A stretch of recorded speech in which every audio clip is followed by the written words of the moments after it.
ये बड़े बड़े अरबपति 8 लाख करोड़ रुपए डकार गए। कितना झूठा है रे तू।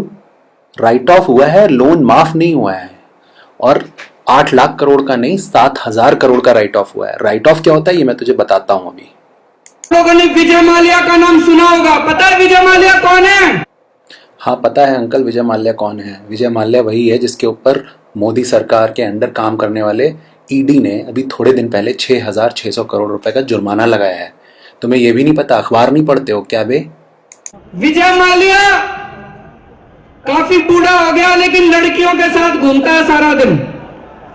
लड़कियों के साथ घूमना गलत बात है तो अबे आलू, तू ये बता, तू स्वाति मालीवाल के साथ क्यों घूमता है और उसको किस योग्यता के आधार पर तूने इतना बड़ा पद दे दिया?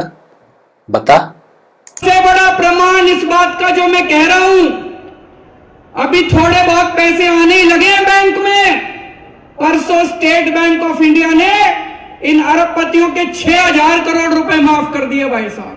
अबे गंवार, स्टेट बैंक ऑफ इंडिया पे मोदी का उतना ही कंट्रोल है जितना तेरा दिल्ली पुलिस पर, समझा? और ये न्यूज परसों की नहीं है, ये न्यूज है 30 जून की। और ये लोन माफ नहीं हुआ है, ऋण माफ नहीं हुआ है, ये हुआ है राइट ऑफ। राइट ऑफ का मतलब होता है कि जो लोन बैंक रिकवर नहीं कर पा रही है उसको अपने घाटे के रूप में दिखा दे, और जिससे कि जो उस पर टैक्स लायबिलिटी बनती है वो कम हो जाए। इसका मतलब ये नहीं होता कि बैंक जो है वो लोन को रिकवर करने की कोशिश नहीं करेगी। अगर ऐसा होता तो ईडी 6,600 करोड़ का जुर्माना विजय माल्या पर नहीं लगाती।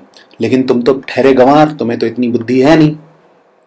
हमारे 100 विवाद हो सकते हैं, लेकिन एक चीज तो मैं भी सोचा करता था कि मोदी जी ईमानदार हैं। अबे कब तुम उसको ईमानदार समझते थे?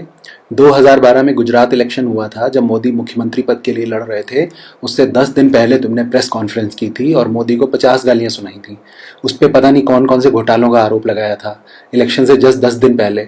और तुम अब कह रहे हो कि मैं मोदी जी को ईमानदार समझता था। दुनिया को बेवकूफ़ समझते हो क्या बे? और बेटा केजरीवाल, लगता है अखबार तो तुम कभी पढ़ते नहीं हो। अगर अखबार पढ़ते होते तो तुम्हें यह पता होता कि अभी 10 दिन पहले अंबानी पर, मुकेश अंबानी पर मोदी ने 10,000 करोड़ रुपए का जुर्माना लगाया है। और जब इनकी गवर्नमेंट बनी थी 2014 में, उसके तुरंत बाद इन्होंने $700 मिलियन से भी ज़्यादा का जुर्माना अंबानी पर लगाया था।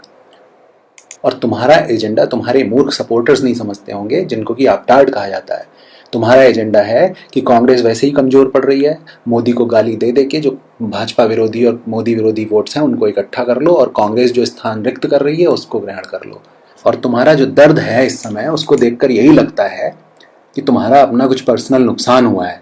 इसके अलावा जो बीएमसी से और चंडीगढ़ के म्यूनिसिपल कॉरपोरेशन से तुमने हाथ खींच लिए हैं, उसके पीछे भी यही लग रहा है कि तुम्हारा सारा काला धन हो गया है बर्बाद। इस वजह से तुम्हारी ऐसी तैसी हुई पड़ी और तुम इलेक्शन लड़ने की स्थिति में नहीं हो। बेटा पंजाब बचाओ, दिल्ली को सुधारो। पूरी भारत पे नजर रखोगे तो कुछ नहीं मिलेगा।